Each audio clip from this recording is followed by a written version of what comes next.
There's a moment at every auction when the crowd goes quiet, not out of respect, but out of dismissal.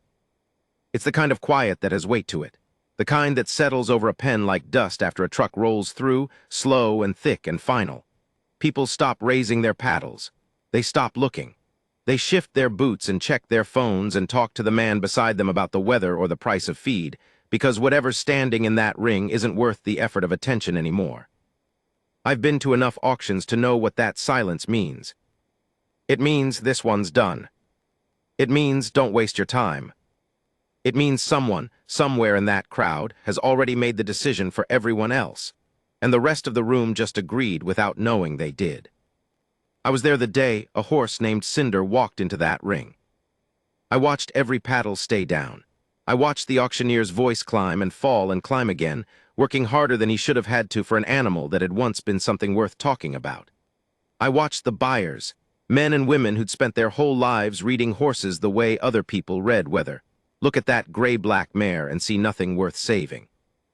And then I watched one man push himself off the fence rail where he'd been leaning for most of the morning, pull the brim of his hat down 2 fingers, and walk toward the ring like he had somewhere to be. His name was Dell Rasco, and what he saw in that horse, what nobody else saw, didn't just change Cinder's life. It changed his. It changed mine too, if I'm being honest, though I didn't understand that until much later. Until the kind of later that only comes after you've watched something broken become something that takes your breath away, and you're left standing in a field in the early morning not knowing whether to laugh or cry. So you just stand there with your coffee going cold and let the feeling happen to you. The mare nobody wanted. I keep a journal. Have since I was 19 years old, and my father handed me a composition notebook and told me that a man who doesn't write things down is a man who doesn't believe his own life is worth remembering. I didn't understand what he meant then. I do now. The notebook I was carrying the morning of the Teller County livestock auction was my 37th. Dark green cover, college-ruled, already 2/3 full of notes about feed costs and fence repairs, and the occasional observation about people I found interesting. I had a habit of writing down names, faces, the small things that didn't fit anywhere else. I wrote Dell Rasco's name down before I even knew who he was. That's how it started, with a name and a description I scratched out in the margin of page 112. Tall, late 50s maybe, moves like a man who stopped hurrying somewhere around 40 and never started again. Hat's seen better decades, doesn't look at his phone.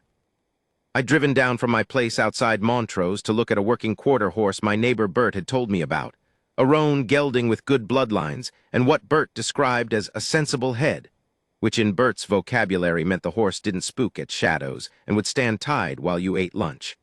I wasn't planning on staying long. I had fence posts to set before the ground froze again, and the forecast had that particular shade of gray that told you it was lying about how much time you had left. The auction yard smelled the way they always do, manure and hay and diesel exhaust, and underneath all of it something older, something animal and iron-rich that gets into your nose and stays there. Portable bleachers lined 3 sides of the main ring. Maybe 60, 70 people in the stands, plus another dozen or so leaning on the rails the way serious buyers do, close enough to see the horses' eyes. I got there early enough to watch the preview walk, where the horses are led through a chute and the handlers try to present them well. Most of them moved fine. A couple were green and nervous, dancing sideways in the chute. One old bay gelding was so calm he looked half asleep, which usually meant either an excellent temperament or heavy sedation, and the men near me were debating which with the kind of low-voiced expertise that comes from decades of being burned by both. I found the roan Bert had mentioned and stood at the rail watching him for 10 minutes. Good mover. Quiet eye, Bert was right about the sensible head. I made a note and settled my back against the fence to wait. That's when I first saw Cinder. She came through the preview chute at the back end of the string, number 31 on the program, wedged between a paint mare with a bad hock and a young Mustang still too wild-eyed for most buyers. She was a gray-black color that changed depending on the light, dark enough to look almost charcoal in the shadow of the chute, and then shifting silver blue when she stepped into the open where the winter sun caught her coat. Dappled once, you could tell. The dapples had faded to suggestions, ghost patterns under a coat that hadn't been properly groomed in months, maybe longer. She was thin, Not crisis level, not the kind of thin that means neglect, report, and intervention, but the kind of thin that settles into a horse after a long time of not quite enough. Ribs visible if you looked for them, hip bones pronounced, top line dropped the way it does when muscle has been slowly borrowed to keep everything else running. She moved carefully through the chute, not nervous exactly, but deliberate in a way that suggested she'd learned to be precise about where she put her feet. Her left front leg had a scar, long, thick, running from below the knee toward the fetlock. Old enough to be fully healed, but the kind of scar that makes people pull out their phones and whisper to each other. I watched 3 buyers look at her and then look away. Not dramatically, no shaking heads, no disgusted looks. Just the professional dismissal of men who have made their decisions quickly and have no interest in revisiting them. She went back through the chute at the end of the preview, and the man leading her had the particular energy of someone going through a motion they know is pointless. I made a note in the margin, 31 gray-black mare, old leg scar, moved careful, probably won't sell. Note, someone should look closer. I wrote that last line and then looked at it for a second, not sure why I'd written it. Then the auction started, and I stopped thinking about her. Dell Rasco introduced himself to me before lot number 6 came through the ring. Not because we knew each other. We didn't. But because he'd seen me writing in my notebook and apparently decided that made me someone worth talking to. He appeared at the rail beside me with a styrofoam cup of coffee that steamed in the cold air and looked out at the ring for a moment before saying, without preamble, "You a buyer or a writer?" "Both today," I said. He nodded like that was a perfectly reasonable answer. "What are you looking at?" "Roan Gelding, lot 14, you." He sipped his coffee, "Don't know yet." That was an unusual answer. Most men at an auction know what they're after before they leave the house. Dell said it without any self-consciousness, the way you'd say I haven't decided what I want for lunch, like not knowing was a perfectly comfortable place to be. "Dell Rasco," he said and put his hand out. "Garrett Mills," we shook. His hand was the hand of a man who'd spent 50 years doing physical work, thick across the palm, rough at the fingers, a small scar on the thumb web that I didn't ask about. He didn't say anything else for a while. We watched lots 6 through 10 move through the ring. A decent draft cross that went for more than I expected, a young quarter-horse filly that 2 bidders fought over with the kind of quiet, competitive intensity that feels almost violent in its restraint. Dell watched everything without changing expression, and I noticed he didn't raise his paddle once. "You know what most people miss at these things," he said between lots 11 and 12. "What's that?" "They come in knowing what they want," he said, which sounds like wisdom, usually isn't. I looked at him, he was still watching the ring. "If you know exactly what you want before you walk in," he said, "you stop seeing what's actually there, you're just checking boxes, and the horse that needed you to look at it differently," he paused, finished his coffee. "That horse goes home in the wrong trailer or no trailer." I didn't have anything smart to say to that, so I wrote it down. He glanced at my notebook when I did. Didn't say anything. Just got that small, almost not quite smile that I would come to understand was his default expression for things he found interesting, but didn't feel the need to comment on. Lot 14 moved through cleanly. I raised my paddle twice before the bidding climbed past what I'd told myself was my ceiling. I let it go. Bert would be disappointed, but Bert wasn't the one setting fence posts. I stayed anyway. I told myself it was because I wanted to see a few more lots, compare notes. That was partly true. But partly I was staying because Dell Rasco was still there, still not raising his paddle, still watching with that particular quality of attention that made me feel like I was missing something every time I looked away from the ring. Lot 27, 28, 29. Then 30. Then 31. Cinder came through the gate, and the ring changed. It's hard to describe how a crowd shifts when something walks in that they've collectively decided isn't worth their time. It's not loud, nobody announces it. It's more like a pressure drop, the focused, competitive energy that crackles through a room of serious buyers just. Releases, people lean back. Conversations restart. The auctioneer can feel it too. His voice had been climbing and driving and pushing all morning, and when Cinder walked out you could hear something adjust in his cadence. A half step down in urgency, the professional recalibration of a man who knows what's coming. She walked out under the lights and stood in the ring and looked at the crowd. That's the part I keep coming back to. Most horses in that ring were focused on the handler or nervous, or just doing the thing they'd been taught to do. Stand here, move there, let the people look. Cinder stood in the ring and she looked at the crowd. Not frantically, not with fear, with something I can only call assessment.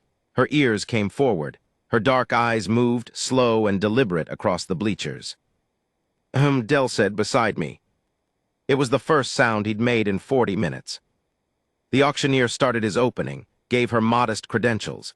10 years old, ranch broke, former working mare, some barrel racing in her background, and mentioned the injury history in the careful way auctioneers mention things they're required to disclose, which is to say quickly and without emphasis and immediately followed by something else. The opening bid request was low, deliberately low. No paddle went up. The auctioneer asked again, lower. The handler in the ring shifted his weight. Cinder didn't move. She was still looking at the crowd, ears forward, doing that slow assessment with her eyes that I found both strange and oddly moving. Dell set his empty coffee cup on the top rail of the fence. He was quiet for another 30 seconds while the auctioneer worked the room and the room didn't respond. Then he pushed himself off the fence in that unhurried way he had, the way of a man who'd already made his decision and was just now getting his body to catch up, and he walked toward the gate. He didn't raise his paddle at the rail. He walked into the ring. That got people's attention. You don't walk into the ring at an active auction. There's protocol, there's a process.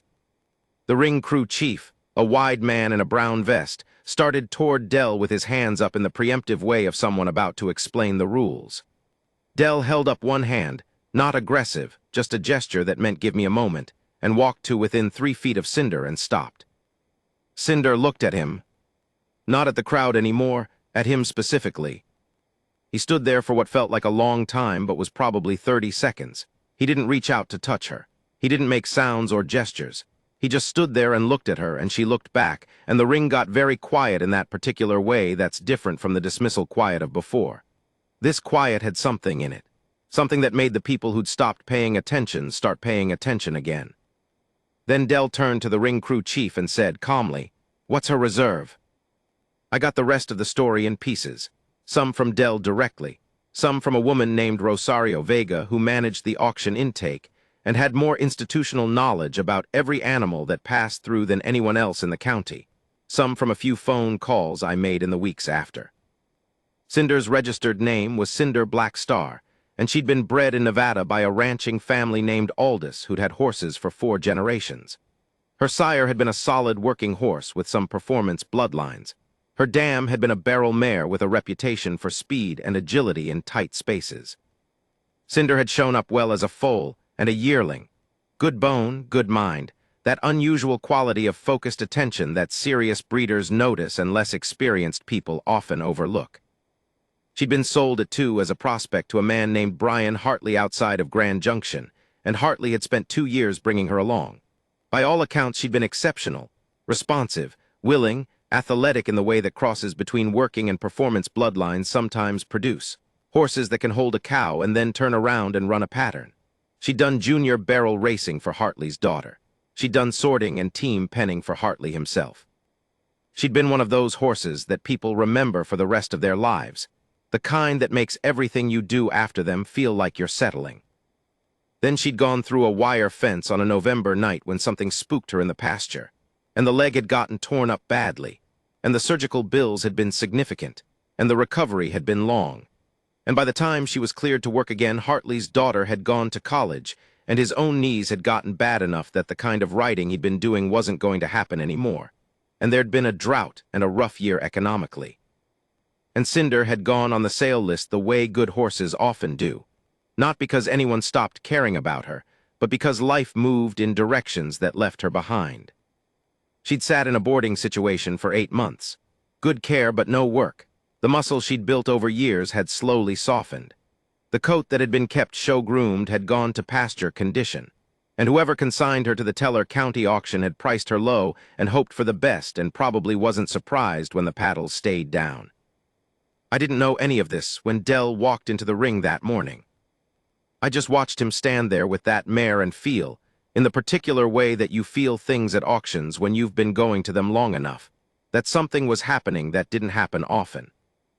The ring crew chief told him the reserve. Dell looked at it, nodded once. Walked back to the rail, pulled his paddle out of his back pocket for the first time all morning and raised it. Nobody bid against him. Cinder sold for $450. I followed him out to the loading area after. I'm not sure what I was planning to say. I had my notebook out, which I told myself was habit, but which was really just a prop I used when I wanted to observe something and needed a reason to be standing nearby. Dell was arranging bedding in a plain steel stock trailer, working methodically, not rushing. "Goodbye," I said, which was a stupid opening and I knew it. He glanced at me, might be, might not. "What made you walk in like that?" He patted the bedding down in the corner of the trailer, stood up, brushed his hands on his jeans. Thought about the question with the same unhurried quality he brought to everything. "Her eyes," he said finally, "the way she was looking at that crowd. Most horses look at the crowd.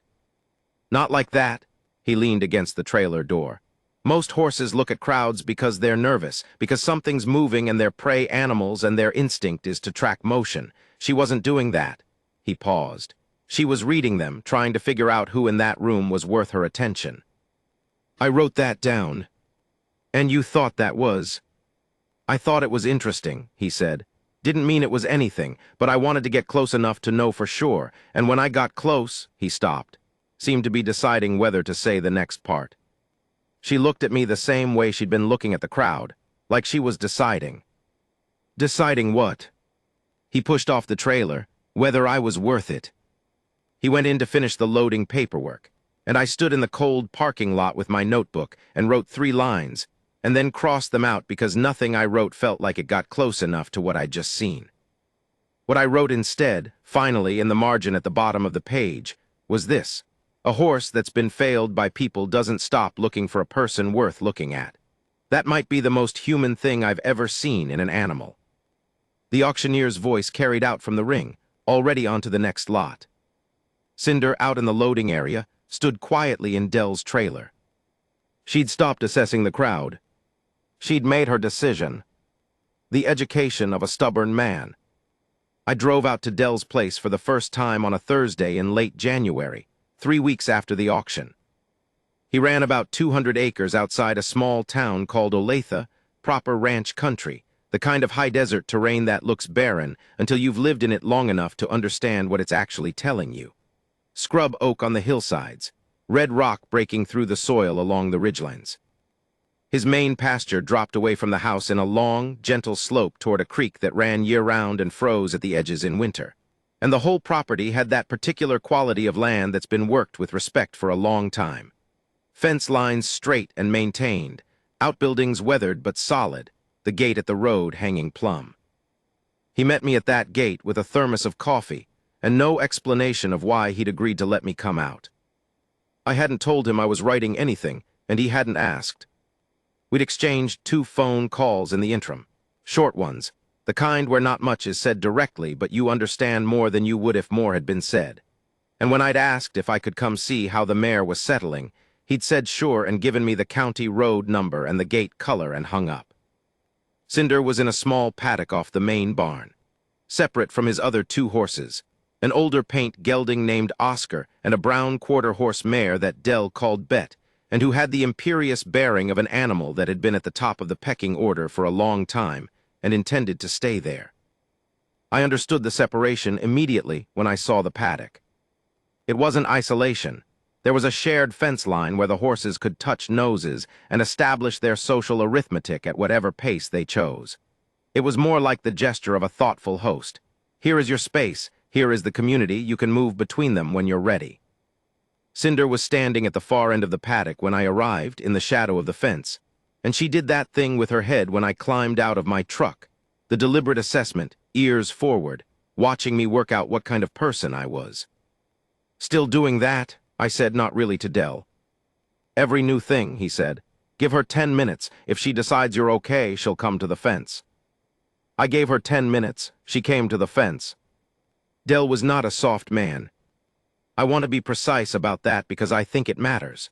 He was not the romantic cowboy of movies, the weathered sage who drops wisdom in measured sentences and wraps every interaction in warmth. He was direct to the point of occasional bluntness, had a particular kind of stubbornness that he seemed genuinely unaware of, the stubbornness of a man who has been right often enough that he stopped seriously entertaining the possibility of being wrong. And he had opinions about horse rehabilitation that were so specific and firmly held that two of the area's most experienced trainers had apparently stopped returning his calls. Ray Denton thinks I should have put her on a 60-day restart program, he told me, watching Cinder move along the paddock fence. Structured groundwork, round pen work, systematic desensitization of the leg. And Ray Denton's never once sat with a horse long enough to hear what the horse had to say first. He said this without malice, which almost made it worse. "What did she say?" I asked. He thought about it. She said she already knows everything. The question is whether she trusts the knowing. I wrote that down. What Dell actually did with Cinder for the first 3 weeks was almost nothing, in the conventional sense. He turned her out with Oscar across the shared fence during the day so she could do her social calibration at her own pace. He fed her well, good quality hay, a balanced supplement for horses coming back from muscle loss, some flax for the coat. He spent time in her paddock, not working her, not asking anything of her. Just present, reading his own notebook sometimes. Once I saw him out there in the cold with a book of all things, sitting on a bucket in the corner of the paddock while Cinder grazed 20 feet away. "What were you reading?" I asked him later. "History of the Cattle Drives," he said. "Good book, nothing to do with horses." "Then why?" "Because she needed to learn that a person can be in her space and not want something from her." He scratched the back of his neck. "Every person she's known for the last year has been either asking her to do something, catching her to do something, or leaving. She's learned to be on guard. You can't train that out of a horse. You have to make it irrelevant." I asked him where he'd learned this. Long pause, longer than usual. "From a horse," he said, finally, and didn't say anything else. By February, Cinder would come to him at the gate. Not immediately, not with the eager, almost performative greeting that some well-loved horses develop, the kind of horses who have been conditioned with treats until their affection is really just Pavlovian response dressed up in something that looks like relationship. Cinder came to the gate in her own time, at a pace that suggested she'd decided to come before she was at the gate, which is a distinction that matters. She'd walk over with that deliberate, careful gait, stop a few feet away, look at him for a moment, and then close the distance. I was there the first morning she came to him, without stopping at the 3-foot mark. I didn't say anything when it happened. Dell didn't say anything either. He just put his hand on her neck, not patting, just resting it there, and they stood like that for a while. I looked at my notebook. I'd been writing something and I stopped. Some things interrupt whatever you think you're doing. The leg was the complication. I'd been there almost 3 weeks before Dell mentioned it directly, which told me something about how he ranked it in the hierarchy of things to be dealt with. He'd had a vet out twice in the first 2 weeks, a quiet, thorough woman named Dr. Ella Mees who'd done flexion tests and watched Cinder move, and looked at the x-rays from the original injury, and given Dell a very careful, very qualified assessment. 90%, she said, Dell told me one afternoon while we leaned on the paddock fence watching Cinder move in a loose trot. Maybe 95, best case with proper conditioning. Never going to be a horse you push hard on that leg, not for speed, not for high-impact work. Is that a problem? He watched her trot. I'm 56 years old, he said. I don't need speed. But she was a barrel horse, that was her. Her past, he said, not dismissive, just factual. I'm not trying to make her into what she was. I'm trying to figure out what she is now. That was the first time I understood fully what Dell was actually doing.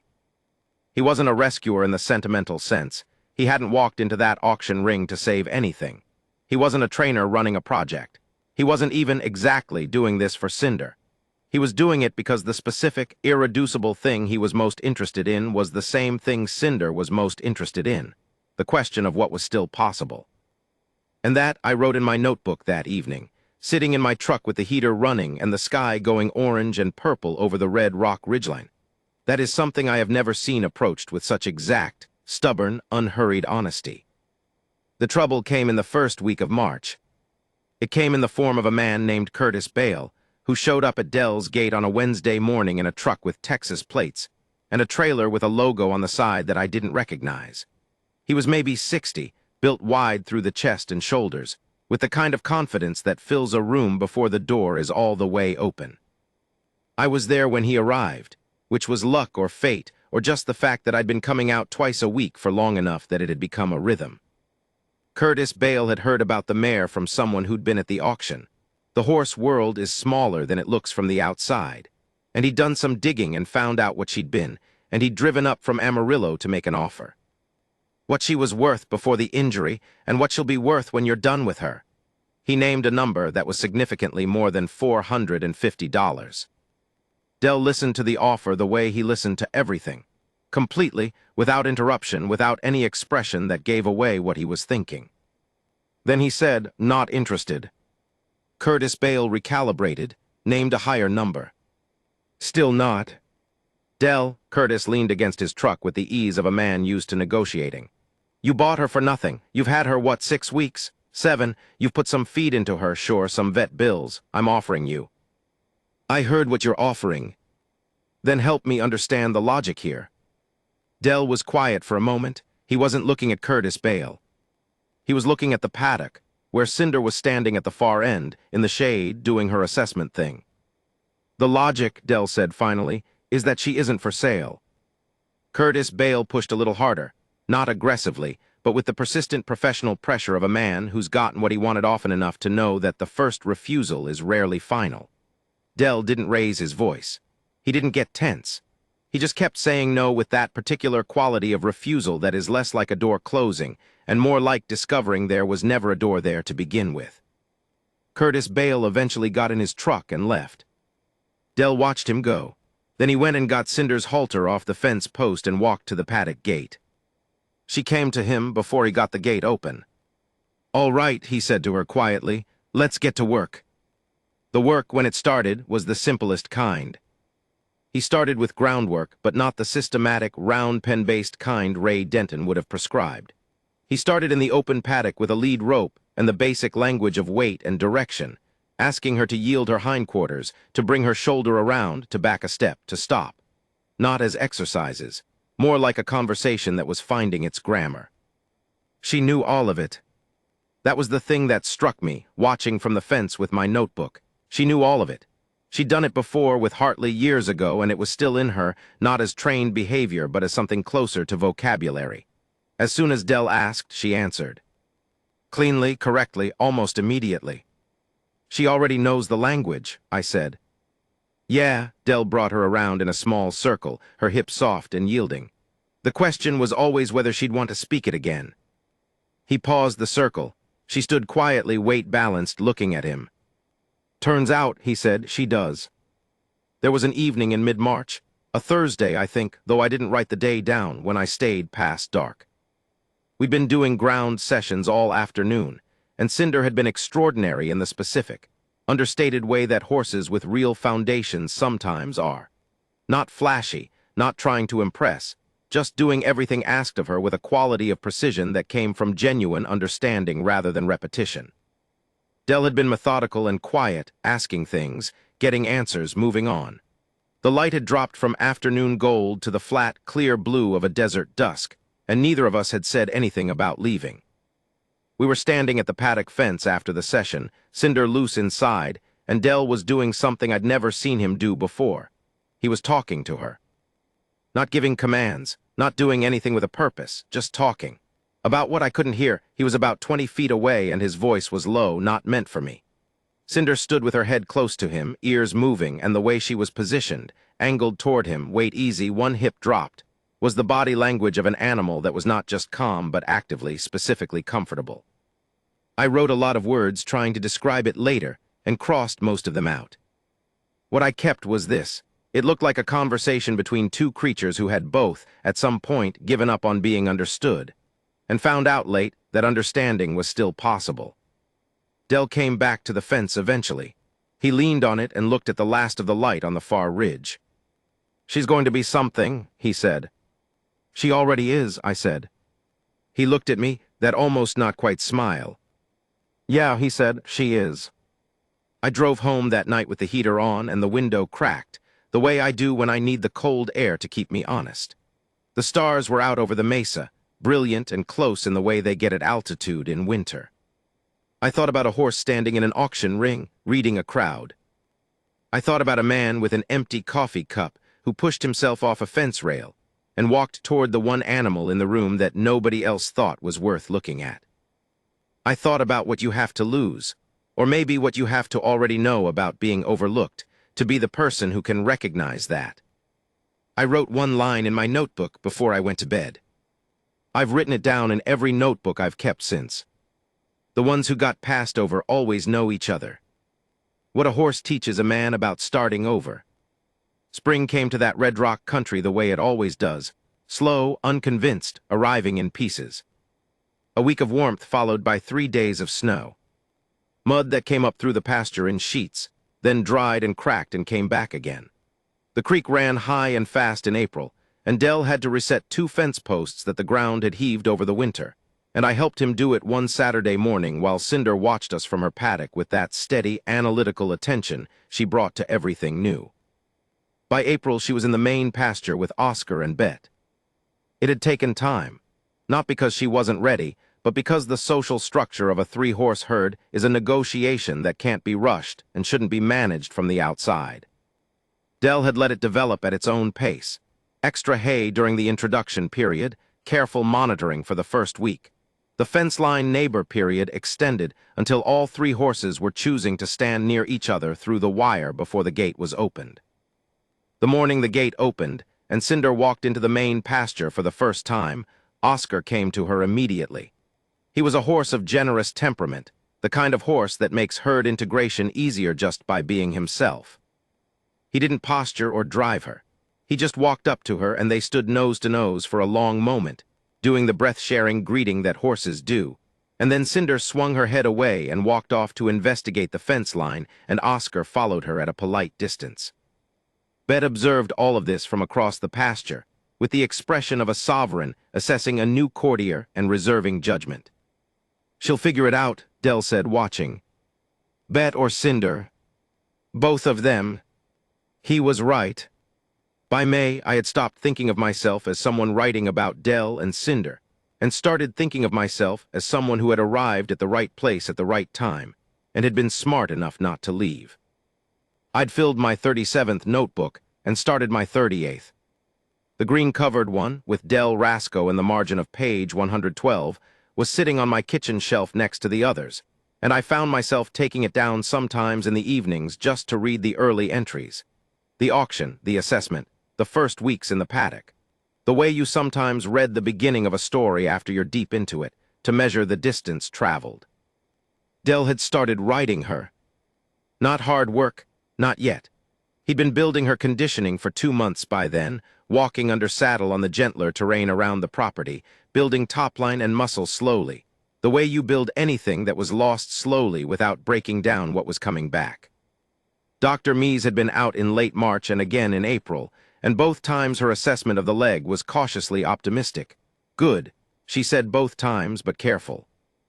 Define careful, Dell had said the second time.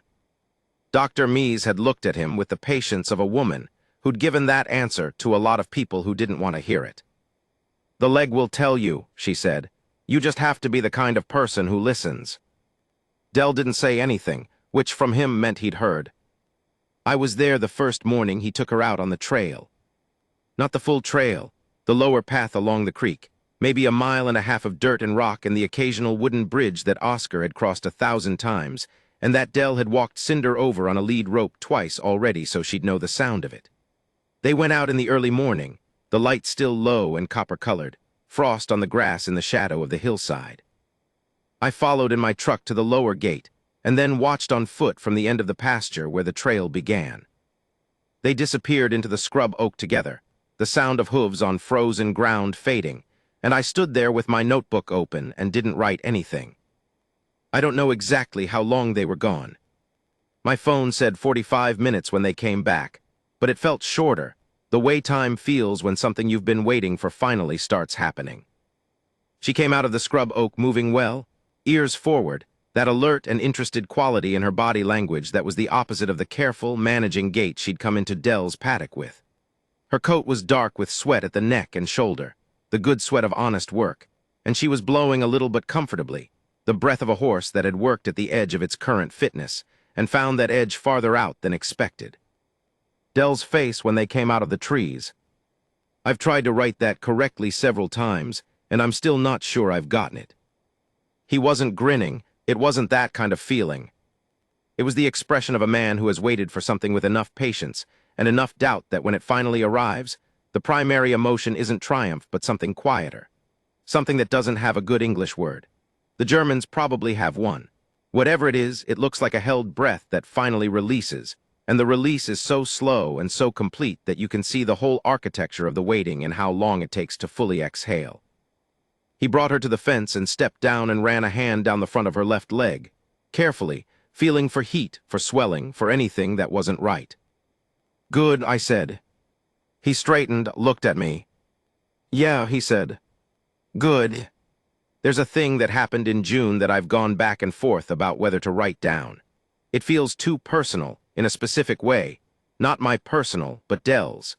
And there's a part of me that thinks some things belong to the person who lived them and not to the person who was lucky enough to be standing nearby. But Dell told me to write it. He said it directly the week after, standing at the paddock fence. "You keep writing things in that notebook. Write that one down." So I will. His wife's name had been Helen. She died 4 years before I met him. Cancer, the kind that goes fast once it gets going. They'd had 14 months from diagnosis to the end. And in those 14 months, they'd learned the particular intimacy of people who know exactly how much time they have left together. Dell hadn't talked about this. Not in any of our conversations, not in any of the months I'd been coming out. I'd noticed the absence of a woman's touch in the house, not neglect, just the specific spareness of a place that a man has lived in alone long enough for the arrangement of things to reflect only one person's life. But I hadn't asked. He told me about Helen in June, on an evening when we were sitting on the porch and Cinder was in the paddock visible from where we sat. And something about the quality of the light or the stillness of the evening opened something in him that he'd been keeping closed. Helen, he told me, had been the one who'd first made him stop at the fence rail at an auction to look at something nobody else was looking at.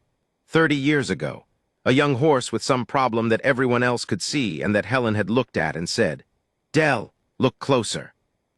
He'd looked closer. The horse had been fine, better than fine. "She always did that," he said. He was looking at the pasture. Whenever I'd already made my decision, she'd say, "Look closer," like she knew the decision was too fast. I didn't say anything. At some point I stopped needing her to say it, he said. I just started doing it. I didn't think about where it came from. He paused. I thought about it at the auction when I walked into that ring. I thought, this is the first time in 4 years I've done this. Just moved towards something instead of away from everything. He stopped talking. Cinder was at the near end of the paddock now, watching us the way she watched everything. I think she knew that, I said before I could think better of it. Dell looked at me. The mare, I said, when she looked at the crowd, when she looked at you. I think she was looking for someone who'd already learned to look closer, and you were the only one in the room who had. He was quiet for a long time. That's a hell of a thing to think, he said. I know. He looked back at the pasture. Cinder had put her head down to graze. Yeah, he said softly, maybe. The summer filled up. Cinder's condition improved steadily through June and July. The muscle came back, not all the way, probably never all the way, but enough. Enough that the ghost of the dappling came back in her coat when the summer sun hit it right, a faint silvery pattern under the charcoal gray that made her look, at certain angles, like something that belonged in a painting and had wandered into the practical world by accident. Dell extended the trail work. Longer routes, more varied terrain, some hills. He was always careful on the rocky stuff, dismounting to lead her down the steeper sections, building her confidence in her own footing gradually. She trusted him on this, which was not a given. Horses with injury histories sometimes lose trust in the ground itself, a kind of somatic anxiety that makes them uncertain and choppy in rough terrain. Cinder's trust in her footing came back the same way everything about her came back, deliberately, from the inside out on her own schedule. In July, a woman named Mare Rasco, who ran a therapeutic writing program out of Delta County, came to visit. She'd heard about Cinder the way people in small communities hear about things, through the particular web of word of mouth that connects horse people across counties and decades, and she'd called Dell to ask if she could come see the mare. I was there for that visit, too. Marable was compact and direct, wore her dark hair in a practical braid, and had the quality of someone who'd spent 20 years working with people in difficult circumstances. An attentiveness that was warm and unsentimental at the same time, the kind that sees clearly without making you feel seen through. She watched Cinder for about an hour, not working her, just watching her move and watching her interact with Dell and watching how she moved through the space. Then she said, "She's the kind of horse I spend years looking for." Dell asked her what she meant. "Horses that can do therapeutic work," Marable said, "aren't just calm. Calm is easy, honestly. A lot of horses are calm. The horses that are actually useful to my kids," she paused, choosing the word carefully, "they notice. They respond to what someone actually is rather than what someone seems to be. Kids with trauma, kids with anxiety, kids who have learned to put everything behind a wall, they can read it. The horse shows them that the wall isn't necessary." She looked at Cinder. "This one notices." Dell stood with his hands in his pockets, looking at the mare. "I know," he said. "I'm not asking you to give her up," Marable said quickly. "I'd never ask that. I just want you to know what I see." "What do you see?" Marable smiled, the kind of smile that acknowledges something larger than the conversation. "I see a horse who got put away and went quiet for a while, and then someone came along who knew how to be patient, and she came back. And now she's—" She stopped, started again. "She's available, completely, to whoever walks up. That's rare, Dell. That's a very rare thing." In August, Dell started an arrangement with Marable's program. Once a week on Wednesdays, a small group of Marable's kids came out to the ranch.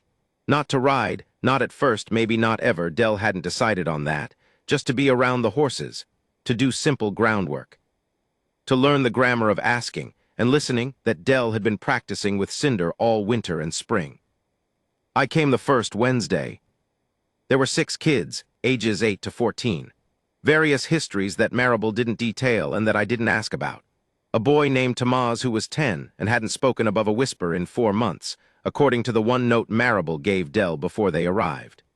A girl named Jessamine who was 12 and held herself with the wiry, watchful tension of someone braced for impact.